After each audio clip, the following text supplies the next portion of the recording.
Royal Challengers. ಚೆನ್ನೈನ M Chidambaram ಸ್ಟೇಡಿಯಂನಲ್ಲಿ ನಡೆದಂತಹ ಪಂದ್ಯ ಇದು. ಆರ್ಸಿಬಿ ಪರ ಕ್ಯಾಪ್ಟನ್ ರಜತ್ ಆಕರ್ಷಕ ಅರ್ಧ ಶತಕವನ್ನ ಸಿಡಿಸಿದ್ದಾರೆ. ಆರ್ಸಿಬಿ ಮಾರಕ ಬೌಲಿಂಗ್ ದಾಳಿಗೆ ಸಿಎಸ್ಕೆ ತತ್ತರಿಸಿ ಹೋಗಿದೆ.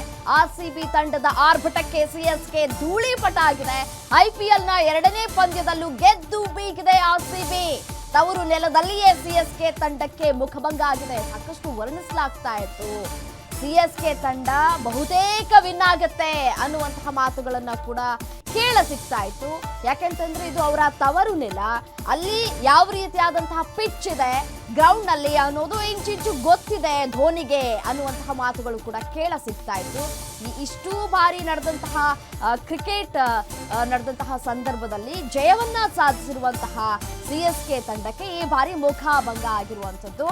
ಎಷ್ಟೋ ಜನ ಕೂಡ ನಾವು ಬೈಟ್ಸ್ ತಗೊಳ್ಳುವಂತಹ ಸಂದರ್ಭದಲ್ಲೂ ಕೂಡ ಹೇಳಿದ್ರು, ನನ್ನ ಕಲೀಗ್ಸ್ ಬೈಟ್ಸ್ ತಗೊಂಡಂತಹ ಸಂದರ್ಭದಲ್ಲಿ ಹೇಳಿದ್ರು, ಆರ್ಸಿಬಿ ಪರ ಕ್ಯಾಪ್ಟನ್ ರಜತ್ ಆಕರ್ಷಕ ಅರ್ಧ ಶತಕವನ್ನ ಸಿಡಿಸಿರೋದು ಒಂದ್ ಕಡೆ ಖುಷಿ ವಿಚಾರ ಆಯ್ತು ಅಂತಂದ್ರೆ, ಹೊಸದಾಗಿ ಟೀಮ್ ಲೀಡ್ ಮಾಡ್ತಾ ಇದ್ದಾರಲ್ಲ, ಸೊ ಹಾಗಾಗಿ ಒಂದ್ ಕಡೆ ಜಯಗಳಿಸೋದಕ್ಕೂ ಸಾಧ್ಯ ಆಯಿತು. ಅದೇ ರೀತಿಯಾಗಿ ಬೌಲಿಂಗ್ ಫೀಲ್ಡಿಂಗ್ ಎರಡೂ ಕೂಡ ನಮ್ಮ ಕಡೆ ಬಹಳ ಅದ್ಭುತವಾಗಿ ಆಯಿತು. ನಿನ್ನೆ ನಡೆದಂತಹ ಪಂದ್ಯದಲ್ಲಿ ಸಾಕಷ್ಟು ಅಭಿಮಾನಿಗಳು ಒಂಥರ ಸೆಲೆಬ್ರೇಷನ್ ರೀತಿಯಾಗಿ ಸೆಲೆಬ್ರೇಟ್ ಮಾಡ್ತಾ ಇದ್ದಾರೆ, ಹಬ್ಬದ ರೀತಿಯಲ್ಲಿ. ನಾಳೆ ಕೂಡ ಯುಗಾದಿ ಹಬ್ಬ ಇರುವಂತಹ ಸಂದರ್ಭದಲ್ಲಿ ಈ ರೀತಿಯಾಗಿ ಒಂದ್ ಕಡೆ ಹೌದು IPLನ 2ನೇ ಪಂದ್ಯದಲ್ಲೂ ನಮ್ಮ ಆರ್ಸಿಬಿ ಗೆದ್ದಿರೋದು ಬಹಳ ಇಂಟ್ರೆಸ್ಟಿಂಗ್ ವಿಚಾರ. ಮತ್ತು ಇನ್ನೊಂದೇನಪ್ಪ ಅಂತಂದ್ರೆ ಪಿಚ್ ಅವ್ರದ್ದಾಗಿದ್ರಿಂದಲೂ ಕೂಡ ಎಲ್ಲೋ ಒಂದ್ ಕಡೆ ಎಡವಿದ್ರ ಅನ್ನುವಂತಹ ವಿಚಾರಗಳು ಕೂಡ ಇದೀಗ ಮುನ್ನೆಲೆಗೆ ಬರ್ತಾ ಇದೆ. ಎನಿಹೌ ನಮ್ಮ ಆರ್ಸಿಬಿ ಗೆದ್ದು ಬೀಗಿದೆ, ಅದೇ ಒಂದು ಖುಷಿ ವಿಚಾರ ನಮ್ಮೆಲ್ರಿಗೂ. ಏನು ಈ ಇಂಡಿಯನ್ ಪ್ರೀಮಿಯರ್ ಲೀಗ್ ಅಂದ್ರೆ IPL 2025 ಚೆನ್ನೈ ಸೂಪರ್ ಕಿಂಗ್ಸ್ ತಂಡದ ಕಳಪೆ ಫೀಲ್ಡಿಂಗ್ ಎಲ್ಲರನ್ನೂ ಆಶ್ಚರ್ಯಗೊಳಿಸ್ಬಿಡ್ತು.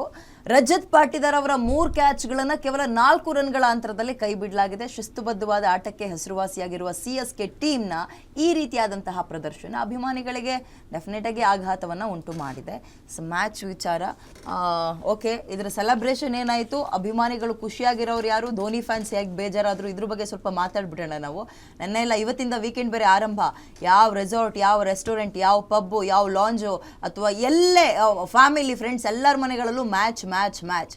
ಒಂದೊಂದು ಕ್ಷಣವೂ ಕೂಡ ಬಹಳ ಕಾತುರತೆಯಿಂದ ಗಮನಿಸ್ತಾ ಇದ್ರು ಹೇಗಾಯಿತು ಏನು ಎತ್ತ ಅಂತ. ಆಮೇಲೆ ಸಿಎಸ್ಕೆಗೂ ಕೂಡ ಅದರದ್ದೇ ಆದಂತಹ ಅಭಿಮಾನಿ ಟೀಮ್ ಇದೆ. ನಮ್ಮ ರಾಜ್ಯದಲ್ಲೂ ನೋಡೋದಾದ್ರೆ ರಾಯಲ್ ಚಾಲೆಂಜರ್ಸ್ ಜೊತೆಗೆ ಸಿಎಸ್ಕೆಗೂ ಅದರದ್ದೇ ಆದಂತಹ ಫ್ಯಾನ್ ಬೇಸ್ ಇದೆ.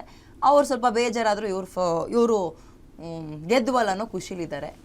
ಓಕೆ, ತವರು ನೆಲದಲ್ಲಿಯೇ ಸಿಎಸ್ಕೆ ತಂಡಕ್ಕೆ ಮುಖಭಂಗ ಆಗಿದೆ ಅನ್ನುವಂಥದ್ದು ಇನ್ನೊಂದು ರೀತಿಯ ಬೇಜಾರು ಧೋನಿ ಫ್ಯಾನ್ಸಿಗೆ. ಹೊಸ ನಾಯಕ ರಜತ್ ಪಾಟಿದಾರ್ ನಾಯಕತ್ವದಲ್ಲಿ ಬೆಂಗಳೂರು ತಂಡವು ಚೆನ್ನೈ ಸೂಪರ್ ಕಿಂಗ್ಸ್ ತಂಡವನ್ನ ಅವರ ತವರು ನೆಲದಲ್ಲಿ 50 ರನ್ಗಳ ಭಾರೀ ಅಂತರದಿಂದ ಸೋಲಿಸಿದೆ. 18 ಆವೃತ್ತಿಗಳ IPL ಇತಿಹಾಸದಲ್ಲಿ 2ನೇ ಬಾರಿಗೆ ಬೆಂಗಳೂರು ತಂಡವು ಚೆಪಾಕ್ ಕ್ರೀಡಾಂಗಣದಲ್ಲಿ ಚೆನ್ನೈ ವಿರುದ್ಧ ಜಯವನ್ನು ಗಳಿಸಿ ಸಾಧನೆಯನ್ನು ಮಾಡಿದೆ. ಅಲ್ಲದೆ ಬೆಂಗಳೂರು ಈ ಸೀಸನ್ನಲ್ಲಿ ಸತತ 2ನೇ ಗೆಲುವನ್ನು ದಾಖಲಿಸಿದ್ರೆ ಚೆನ್ನೈ 2 ಪಂದ್ಯಗಳಲ್ಲಿ ಮೊದಲ ಸೋಲನ್ನ ಎದುರಿಸಿದೆ. ಚೆಪಾಕ್ ಇಂಟರ್ನ್ಯಾಷನಲ್ ಕ್ರಿಕೆಟ್ ಸ್ಟೇಡಿಯಂನಲ್ಲಿ ರೋಚಕ ಪಂದ್ಯದಲ್ಲಿ ರಾಯಲ್ ಚಾಲೆಂಜರ್ಸ್ ಬೆಂಗಳೂರು ತಂಡದ ಕ್ಯಾಪ್ಟನ್ ರಜತ್ ಪಾಟಿದಾರ್ ಅರ್ಧ ಶತಕವನ್ನು ಸಿಡಿಸಿರೋದು ಹೈಲೈಟ್ ಆಗಿದೆ. ಏನು 3 ಸಿಕ್ಸರ್ಸ್ 4 4 ಚೆನ್ನೈ ವಿರುದ್ಧ ಸ್ಫೋಟಕ ಅರ್ಧ ಶತಕವನ್ನು ಸಿಡಿಸಿದ್ದಾರೆ. ಕ್ಯಾಪ್ಟನ್ ಆಗಿಯೂ ಕೂಡ ಸಕ್ಸಸ್ ಅನ್ನ ಕಂಡಿದ್ದಾರೆ. 2 ಬಾರಿಯೂ ಕೂಡ ಮ್ಯಾಚ್ ಅನ್ನ ಗೆದ್ದಿರುವಂಥದ್ದು RCB. ಸೊ ಹಾಗಾಗಿ ಖುಷಿಯಲ್ಲಿ ಕೂಡ ಇದ್ದಾರೆ. ಸೊ ಮುಂದೆ ನಡೆಯುವಂತಹ ಎಲ್ಲ ಮ್ಯಾಚ್ನಲ್ಲೂ ಈ ರೀತಿಯಾದಂತಹ ಆಟವನ್ನು ಆಡಿದ್ರೆ, ಕಳಪೆ ತೋರದೆ ಈ ರೀತಿಯಾದಂತಹ ಆಟವನ್ನು ಆಡಿದ್ರೆ ಈ ಸಲ ಕಪ್ ನಮ್ದೇ ಅನ್ನುವಂತಹ ಪದಗಳು ಏನ್ ನಾವು ಬಳಕೆ ಮಾಡ್ತೀವಿ, ಖುಷಿಯನ್ನ ವ್ಯಕ್ತಪಡಿಸ್ತಾ ಇರ್ತೀವಿ. ಸೊ ಹಾಗಾಗಿ RCB ಫ್ಯಾನ್ ಅಫ್ಕೋರ್ಸ್ ಯಾವಾಗ್ಲೂ RCB, ಗೆಲ್ಲಿ ಸೋಲಿ ಯಾವಾಗ್ಲೂ RCBನೇ. ಸೊ ಹಾಗಾಗಿ ಈ ವರ್ಷನಾದ್ರೂ ಅಟ್ಲೀಸ್ಟ್ ನಮಗೆ ಒಂದು ಕಪ್ ಸಿಗ್ಲಿ, RCB ಕಪ್ ನಮ್ದಾಗ್ಲಿ ಅನ್ನುವಂತಹ ಆಸೆಗಳು ಏನಿದೆ ಎಲ್ಲ ಅಭಿಮಾನಿಗಳಿಗೂ ಅದು ನೆರವೇರ್ಲಿ ಅನ್ನುವಂತಹ ವಿಚಾರಗಳು